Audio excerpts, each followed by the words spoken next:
প্রিয় দর্শক সবাইকে শুভেচ্ছা জানিয়ে শুরু করছি এনটিভির নিয়মিত সাপ্তাহিক আয়োজন অন্যরকম গল্প। এই পর্বে আপনাদের সাথে আছি আমি মালিহা হুসাইন। সাশ্রয়ী খরচে স্বয়ংক্রিয়ভাবে খাবার সরবরাহের জন্য ডেলিভারি রোবট তৈরি করেছে ড্যাফোডিল ইন্টারন্যাশনাল ইউনিভার্সিটি। দীর্ঘ প্রায় ৩ বছরের গবেষণায় আসে এই সফলতা। শিক্ষার্থীদের উদ্ভাবিত এই রোবটের নাম কিটি।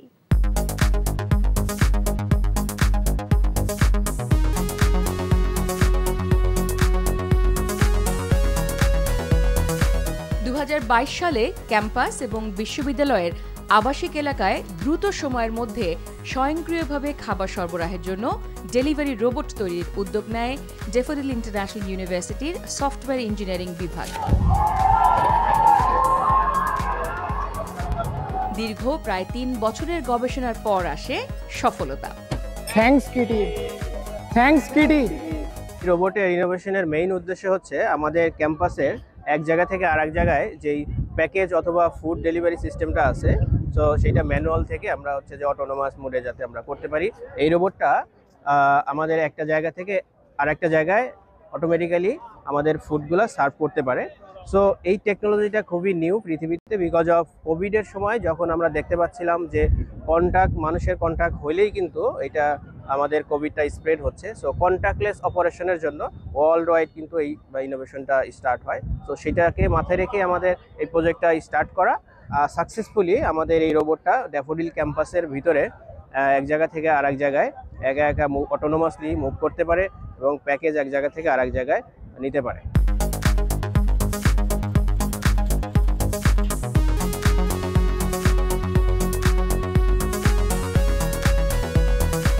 দ্রুত এবং নির্ভরযোগ্য ডেলিভারি নিশ্চিত করার পাশাপাশি সময় সাশ্রয়ী হওয়ায় ডেলিভারি রোবটদের পিছনেই এখন চলছে টেক জায়ান্টদের বিনিয়োগ।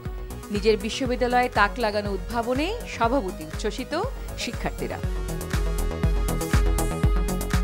এতদিন আমরা শুনছি বহির্বিশ্বে এইভাবে ফুড ডেলিভারি হয়, সেটা আজকে আমাদের বিশ্ববিদ্যালয় কর্তৃক আবিষ্কৃত এই রোবোটিক্স দ্বারা আমরা ফুড ডেলিভারি পেয়ে অনেক আনন্দিত। এতদিন আমরা বহির্বিশ্বে রোবটের মাধ্যমে ফুড ডেলিভারি হয় শুনে এসেছি, এই প্রথম ড্যাফোডিল ইন্টারন্যাশনাল ইউনিভার্সিটিতে আমরা সেটা উপভোগ করছি এবং ফুডটা পেয়ে খুবই আনন্দিত।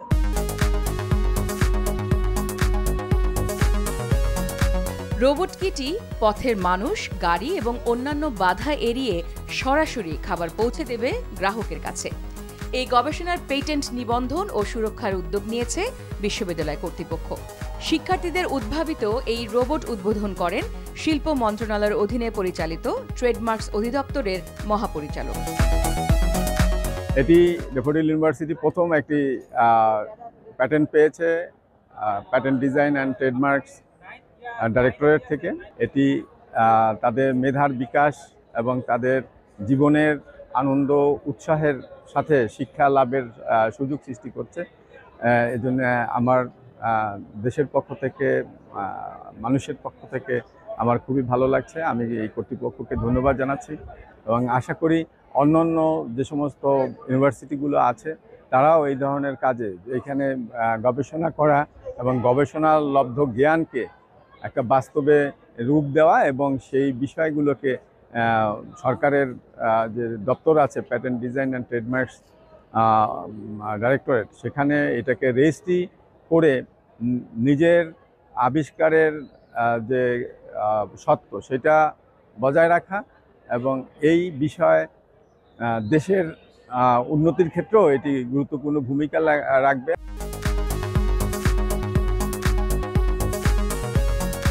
আধুনিক বিশ্বের সঙ্গে তাল মিলিয়ে চলতে শিক্ষক এবং শিক্ষার্থীদের সমন্বয়ে বিশ্ববিদ্যালয়ে প্রযুক্তি নির্ভর গবেষণা এবং উদ্ভাবনের উপর আরও জোর দেওয়ার কথা জানিয়েছেন বিশ্ববিদ্যালয়ের উপাচার্য। ড্যাফোডিল ইন্টারন্যাশনাল ইউনিভার্সিটিতে আমরা সবসময় রিসার্চে প্রাধান্য দিয়ে থাকি। এই রিসার্চের আউটকামগুলো সমাজে ব্যবহার করার জন্য তার পদক্ষেপ হিসাবেই আমাদের যে আবিষ্কৃত যেই জিনিসগুলো আছে বিভিন্ন সেক্টরে আমরা কাজ করছি, সেগুলোকে প্যাটেন্ট হিসাবে করার উদ্যোগ নিয়েছি এবং এটা অত্যন্ত আনন্দের বিষয় যে ড্যাফোডিল ইন্টারন্যাশনাল ইউনিভার্সিটি বাংলাদেশের যত বিশ্ববিদ্যালয়গুলো আছে তার সবচেয়ে বেশি সংখ্যক প্যাটেন্টের জন্য আবেদন করেছে। এরই মধ্যে আমরা আশা করছি আগামী দিনগুলোতে আমাদের শত শত প্যাটেন্ট এখান থেকে তৈরি হবে, যেটা বাংলাদেশের জন্য অত্যন্ত প্রয়োজনীয় এবং আমরা সমাজকে আমাদের এই বিশ্ববিদ্যালয় থেকে নতুন সৃষ্টি জ্ঞান সেগুলো দিতে পারব।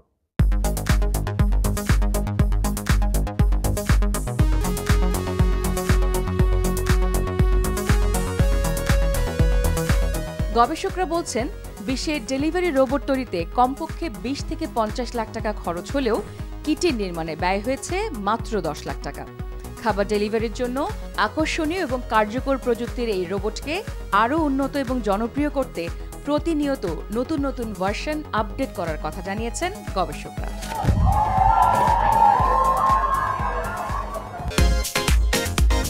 ফেলে দেয়া বিভিন্ন গাছের ডালপালা, পাতা ও ঘাস দিয়ে পাখির বাসা সহ নানা প্রাণীর খাদ্য ও পোশাক তৈরি করে বিশ্বের বিভিন্ন দেশে রপ্তানি করে রীতিমতো তাক লাগিয়ে দিয়েছেন মাগুরার রহমতুল ইসলাম নামের এক উদ্যোক্তা। সম্পূর্ণ দেশীয় পণ্য দিয়ে পরিবেশ বান্ধব কারখানায় সরাসরি কাজ করছেন 2.5 শতাধিক নারী কর্মী। এই কারখানাকে ঘিরে আশপাশের কয়েক গ্রামের আরও 3 শতাধিক নারী পুরুষের হয়েছে কর্মসংস্থান। দীর্ঘ 14 বছর প্রবাস জীবন কাটিয়ে রহমতুল ইসলাম বিদ্যুৎ দেশে ফেরেন 2018 সালে। দেশে ফিরে শুরু করেন ফেলে দেয়া গাছের ডালপালা দিয়ে ঘর সাজানোর উপকরণ তৈরি। আমরা এটা প্রথম ইন্ট্রোডিউস করছি, এতদিন এটা ছিল প্লাস্টিকের, ছিল চামড়ার, ছিল কাগজের, ছিল বিভিন্ন জিনিস। আমরা বলছি নিজ এলাকা মাগুরায় কয়েক বছর আগেও পেঁপে গাছের ডালপালা ছিল ফেলনা। কাঁচা বা পাকা পেঁপে সংগ্রহের পর ছেঁটে দেয়া ডালপালা জমিতেই পচে নষ্ট হতো। ফেলে দেয়া এই ডাল এখন মূল্যবান রপ্তানি পণ্য। এমনকি নীলকণ্ঠ ফুলের মতো ফেলনা জিনিস দিয়ে তৈরি হচ্ছে পোষা প্রাণীর ঘর, খাবার, পোশাক ও খেলনা।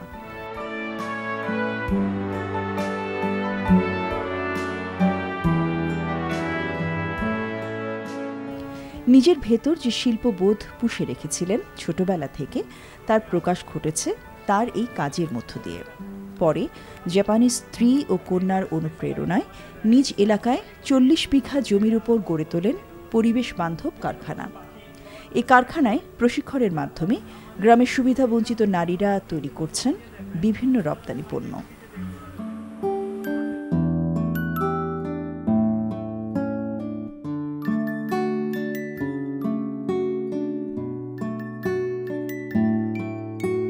যে প্রোডাক্টটা তৈরি হয় সেটা আমরা রিসিভ করে নিয়ে আসি। তারা মাস শেষে যে পেমেন্টটা পায়, বাসায় থেকেই এরা কাজ করে এই পেমেন্টটা নিতে পারে। আর আমার এই জায়গা কর্মী আছে 50 জন। আর প্রত্যেক মাসে আমি নতুন কাজ শিখাই, নতুন নতুন আইটেম আমাদের স্যার নিয়ে আসে, সেটা আমি শিখি, অন্যকে শেখাই। শেখার পরে এরা বাসায় নিয়ে যায়, আবার কারো ইচ্ছা হলে আমার অফিসে থেকেই কাজ করে। এখানে খুব ভালোভাবে আছি ইনশাল্লাহ। আমি ঘাসের কাজ করি, এদিকে পাখির বাসা তৈরি হয় এবং এই পাখির বাসাগুলো সব বিদেশে যায়। সেই ঘাস মাঠের থেকে কাটিয়ে আনার পরে পাতা বাইছে, এই পাতাটা আমাদের অফিসে প্রোডাক্টে কাজে লাগে। আমার মতো আরও অনেকেই কাজ করে আমাদের এই আশেপাশের এলাকা দিয়ে। কারখানায় প্রত্যক্ষ ও পরোক্ষভাবে কর্মসংস্থান হয়েছে প্রায় 5 শতাধিক দরিদ্র ও মধ্যবিত্ত পরিবারের নারী পুরুষের। এখানে আসছে পৌঁছায় ধরেন 7:45-এ, ভিতরে আসছি ফিঙ্গার দিই, তারপর মিটিং হয়, ব্যায়াম হয়, ওখান থেকে উপরে আসি 8টা থেকে আমরা কাজে বসে যাই। ঠিক সুন্দর মতো যেগুলো নিয়মকানুন আমাদের ক্যাপ পরা আছে, মাস্ক পরা আছে, এইগুলো পরে আমরা কাজ করতে বসে যাই। মানে বিদেশি সব আছে কুকুর বিড়ালের জন্য, এগুলো বানায় ঠিক মতো সুন্দর মতো সিএম মাইপে যেভাবে করা হয় সব সুন্দর করে দিই।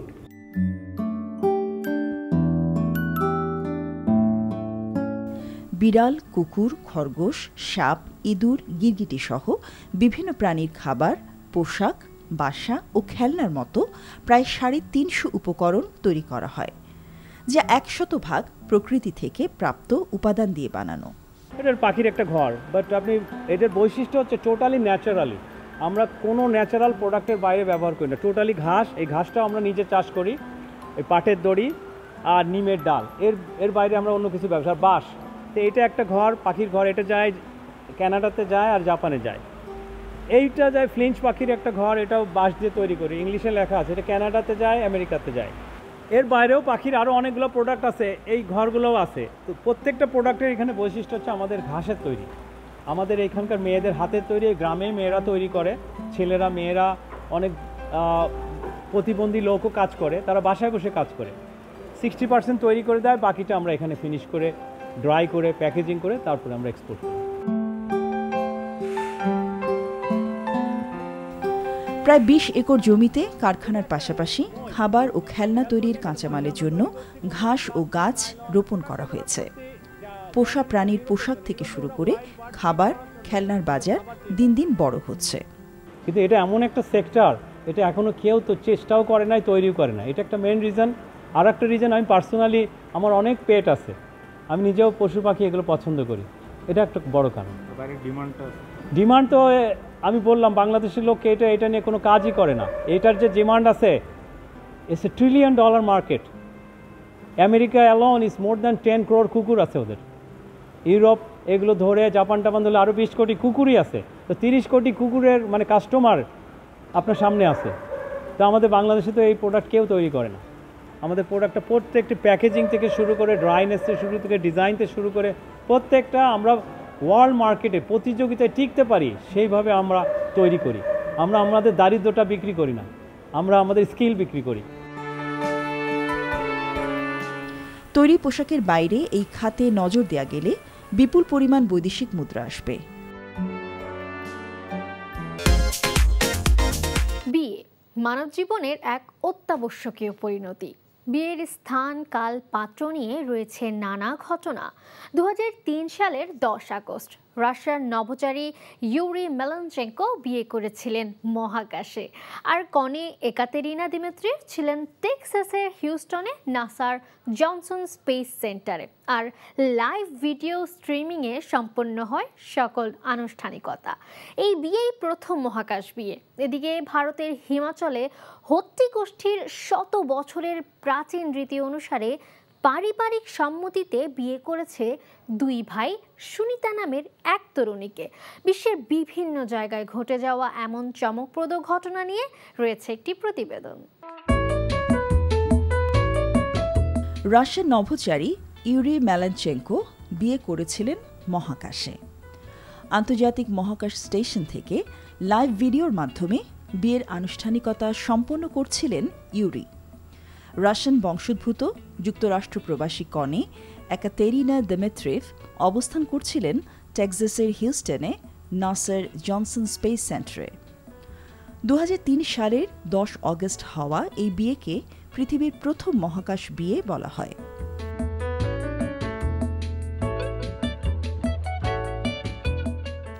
বিয়ের অনুষ্ঠান চলাকালে ঘণ্টায় 28,000 কিলোমিটার গতিতে পৃথিবীকে প্রদক্ষিণ করছিলেন ইউরি মেলানচেঙ্কো। আর কনে ছিল যুক্তরাষ্ট্রের টেক্সাসের হিউস্টনে নাসা জনসন স্পেস সেন্টারে। বিয়ের দিন ইউরি মেলানচেঙ্কোর পরনে ছিল স্পেস স্যুট ও বো টাই, আর একাতেরিনা দিমিত্রিভ ঐতিহ্যবাহী হাতির দাঁতের তৈরি বিয়ের গাউন পরেছিলেন।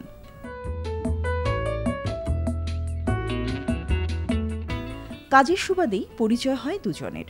মেলানচেঙ্কোর মহাকাশ মিশনের সময় বেড়ে যাওয়ায় মহাকাশে বিয়ের ব্যবস্থা করেন তারা। আন্তর্জাতিক মহাকাশ স্টেশনে এই বিয়ের অনুষ্ঠান আয়োজনে রুশ মহাকাশ সংস্থা রসকসমস ও মার্কিন মহাকাশ সংস্থা নাসা যৌথভাবে কাজ করেছিল। বিয়ের পরও প্রায় 2 মাস দূরে ছিল মেলানচেঙ্কো। একাতেরিনা দিমিত্রিভ জানান, ইউরি ও আমার যোগাযোগের কারণে সে আমার কাছাকাছি অবস্থান করছিল।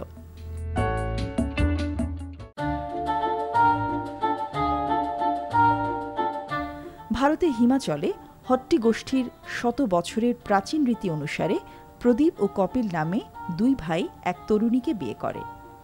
কনে সুনিতার সঙ্গে তাদের পারিবারিক রীতি মেনেই হয় এই বিয়ে।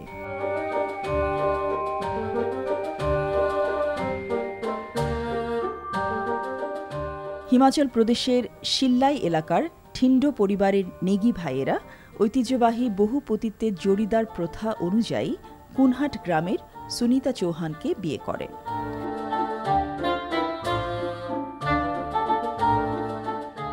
জরিদার নামে পরিচিত এই প্রথায় একজন স্ত্রীর একাধিক ভাইকে স্বামী হিসেবে গ্রহণের সংস্কৃতি রয়েছে। জরিদার প্রথা শুধু তাদের অঞ্চলের নয়, উত্তরাখণ্ডের জৌনসার বাওয়ার এলাকাতেও প্রচলিত। সেখানে এ ধরনের বিয়েতে দুই বর একই কনের সঙ্গে মালা বদল করে থাকেন।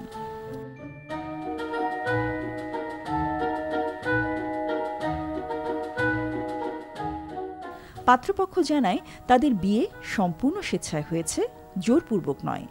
তারা দুই ভাই, তাদের স্ত্রী এবং দুই পরিবারের সবার সম্মতিতেই এ বিয়ে হয়েছে। যারা তাদের রীতি সম্পর্কে জানেন না তারা বিভিন্ন মতামত দিচ্ছেন। আমাদের সমাজের সবাই এই বিয়েতে খুশি। আমাদের বিয়ের একমাত্র উদ্দেশ্য একসঙ্গে থাকা ও একে অপরকে ভালোবাসা। মানুষকে অনুরোধ করব, আমাদের সমালোচনা করবেন না। আমাদের নিজেদের জীবন আছে আর আমরা এতে সুখী।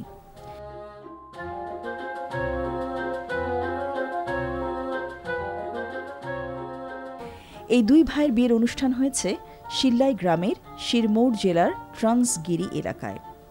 গেল 12 জুলাই শুরু হয়ে 3 দিন ধরে চলে এই বিয়ের অনুষ্ঠান। এতে ছিল নাচ, স্থানীয় লোকগান আর গ্রামীণ উৎসবের আমেজ। এই পুরনো প্রথা পাহাড়ি কৃষি সম্প্রদায়ের জন্য গুরুত্বপূর্ণ, কারণ এতে পৈতৃক জমি ভাগাভাগি হওয়ার সম্ভাবনা থাকে না। এই বিয়েতে সাধারণত বড় ভাইকে সন্তানের আইনগত পিতা হিসেবে ধরা হয়।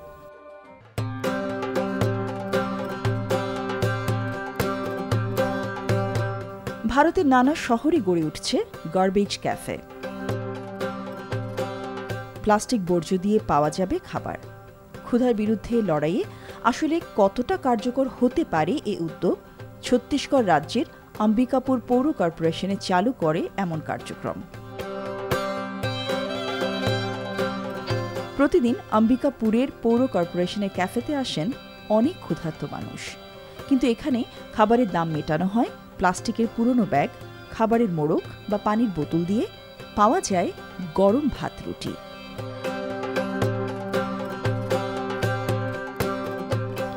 1 কেজি প্লাস্টিক বর্জ্য দিলে পাওয়া যাবে ভাত, ডাল, 2 রকম সবজি, রুটি, সালাদ, আচার সহ পুরো খাবার। আর আধা কেজি প্লাস্টিক বর্জ্যের বিনিময়ে পাওয়া যায় সকালের নাস্তা। ছত্তিশগড় রাজ্যের বিভিন্ন শহর প্লাস্টিক দূষণ রোধে নিয়েছে এই উদ্যোগ। 2019 সালে চালু হয় এই গার্বেজ ক্যাফে।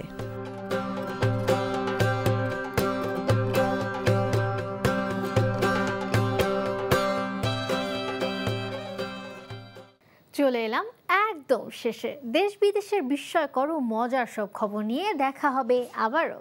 কেমন লাগলো আমাদের আয়োজন বা কোনো পরামর্শ থাকলে জানাতে পারেন চিঠি লিখে। আমাদের কাছে চিঠি লেখার ঠিকানা প্রযোজক অন্যরকম গল্প, এনটিভি, বিএসসিসি ভবন, 102 কাজী নজরুল ইসলাম অ্যাভিনিউ, কাউরান বাজার, ঢাকা 1215। দেখা হবে আবারও শুক্রবার সকাল 10টা 10-এ।